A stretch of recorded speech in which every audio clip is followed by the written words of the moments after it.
আজকে দেখাবো আজব একটা সেতু।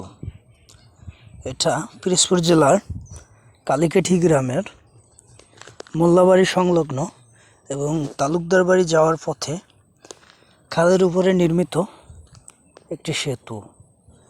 যে সেতুটি করোনাকালীন সময় থেকে নির্মাণাধীন কাজ শুরু হয়েছে। তো চলেই যাচ্ছে। এটা আর শেষ হচ্ছে না। 2024 সালে এসেও সেতু মোটামুটি তৈরি হয়ে গেছে, কিন্তু সেতুটা কমপ্লিট হচ্ছে না।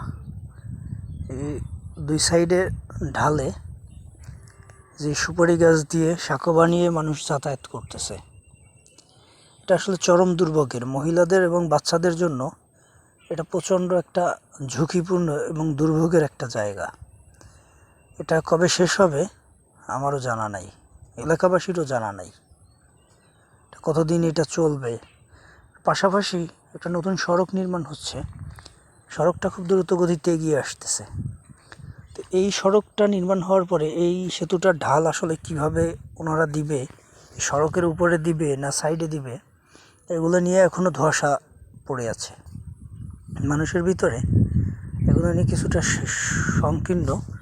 মানুষ আসলে কী করবে, কিভাবে এরা নির্মাণ করে দিবে, এগুলো নিয়ে মানুষ, এলাকাবাসী চিন্তিত।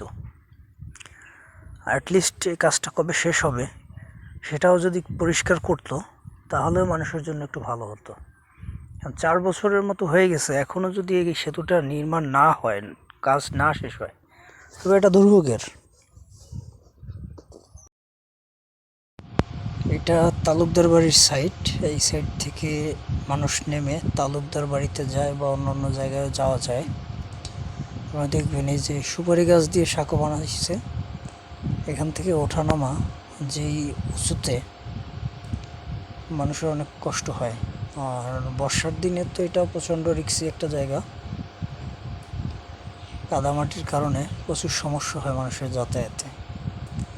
কর্তৃপক্ষের দৃষ্টি আকর্ষণ করতেছি, খুব দ্রুত এটা নির্মাণ শেষ করে মানুষকে দুর্ভোগ থেকে রক্ষা করুন।